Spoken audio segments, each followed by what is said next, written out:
लोकसभा में चुनाव सुधार पर चर्चा के दौरान गृह मंत्री अमित शाह ने कांग्रेस को निशाने पर लिया। शाह ने कहा कि ईवीएम आने से वोट चोरी बंद होगी और इसीलिए विपक्ष के पेट में दर्द हो रहा है। शाह ने कहा कि पहले जब यूपी बिहार में चुनाव होते थे तो ये लोग जीतने के लिए पूरे वोट के बक्से ही हाईजैक कर लेते थे, अब ये सब बंद हो चुका है।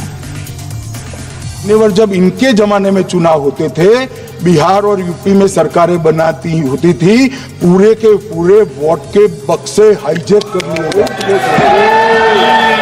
ईवीएम आने से ये बंद हो गया, ईवीएम आने से बंद हो गया और मान्यवर चुनाव की चोरी बंद हुई है, इसलिए पेट में दर्द हो रहा है।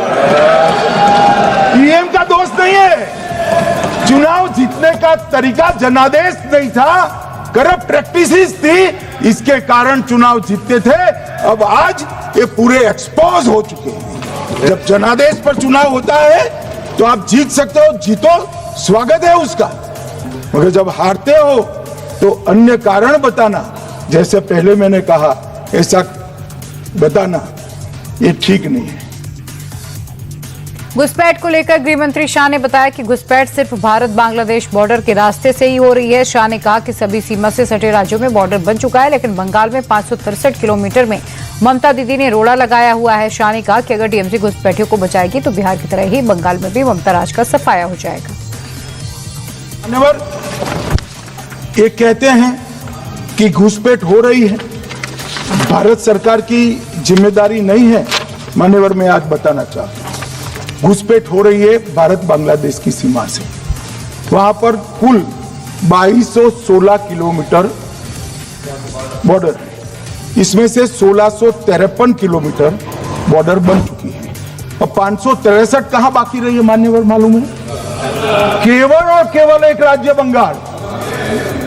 आसाम का पूरा हो गया, मेघालय का पूरा हो गया, त्रिपुरा का पूरा हो गया, जम्मू कश्मीर का पूरा हो गया, पंजाब का पूरा हो गया, राजस्थान का पूरा हो गया, गुजरात का पूरा हो गया, खाली बंगाल का बाकी रखा। और मैं आज कहना चाहता हूं टीएमसी के लोगों को भी, ये राहुल जी के साथ में रहकर घुसपैठिया बचाओ यात्रा बिहार में निकली, साफ हो गए।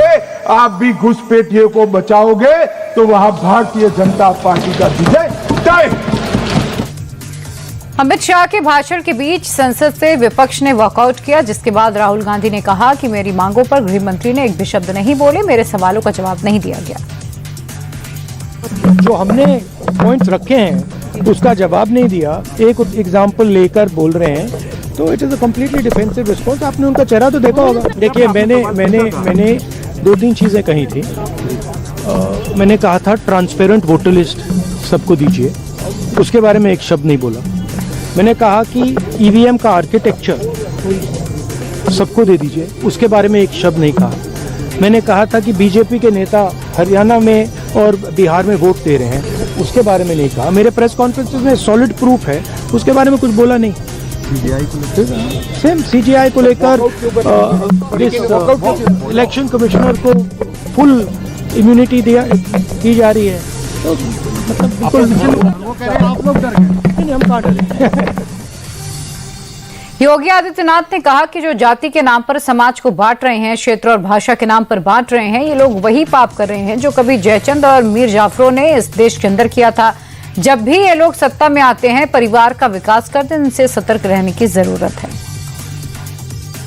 कोई जाति के नाम पे तोड़ रहा है, कोई क्षेत्र के नाम पे तोड़ रहा है, कोई भाषा के नाम पे बांट रहा है, तमाम अन्य बातों के आधार पर।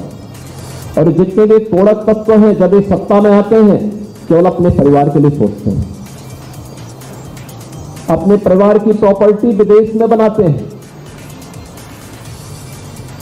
कोई विदेश में होटल खरीदता है, कोई द्वीप खरीदता है, देश का पैसा वहां जाता है, भारत को दलित करने के सारे षड्यंत्र करते हैं,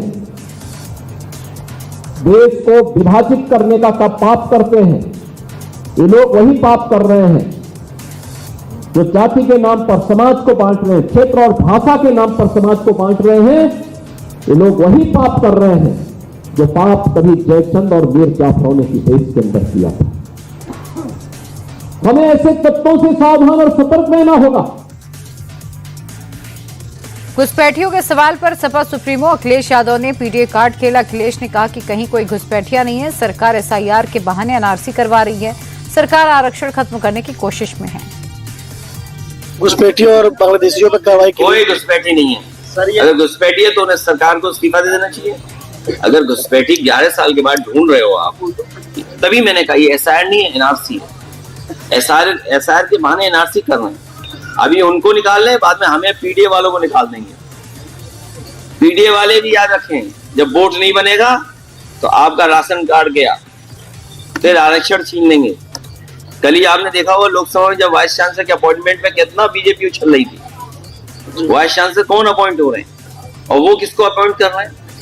तो आरक्षण छीना जा रहा आपका, महंगाई बढ़ाई जा रही है। केंद्रीय मंत्री सुकांत मजूमदार ने कहा कि घुसपैठियों पर टीएमसी को अपना स्टैंड क्लियर करना चाहिए। अगर डेमोग्राफी चेंज हुई तो ममता बनर्जी भी मुख्यमंत्री नहीं बन पाएंगी। ममता बनर्जी पश्चिम बंगाल में कूच बिहार में बोला कि हम डिटेंशन कैंप नहीं करने देंगे। तो हमारा एक साधारण सा सवाल है, छोटा सा सवाल है कि जो हमने दृश्य देखा पश्चिम बंगाल के बशीरहाट जिले में, लोग बांग्लादेश जा रहे थे, तो ऐसे बहुत सारे बांग्लादेशी मुसलमान जो इन्फिल्ट्रेटर है वो है देश के अंदर। तो कम से कम हमारे विरोधी जो है तृणमूल कांग्रेस जैसे स्पेशली, वो अपना स्टैंड क्लियर कर दे, क्या करना चाहते हैं इनके से। तो जो भी घुसे इस देश को, उनको ये दे दे, रेड कारपेट फैला दे और उनको नागरिकता दे दे। तो हमारे इन सब नेताओं को थोड़ा सोचना चाहिए कि देश अगर बचा रहेगा तो उनका भी पॉलिटिक्स रहेगा, नहीं तो इन्फिल्ट्रेशन अगर बढ़ गया और डेमोग्राफी चेंज हो गया तो ममता बनर्जी भी चीफ मिनिस्टर नहीं रहेगी।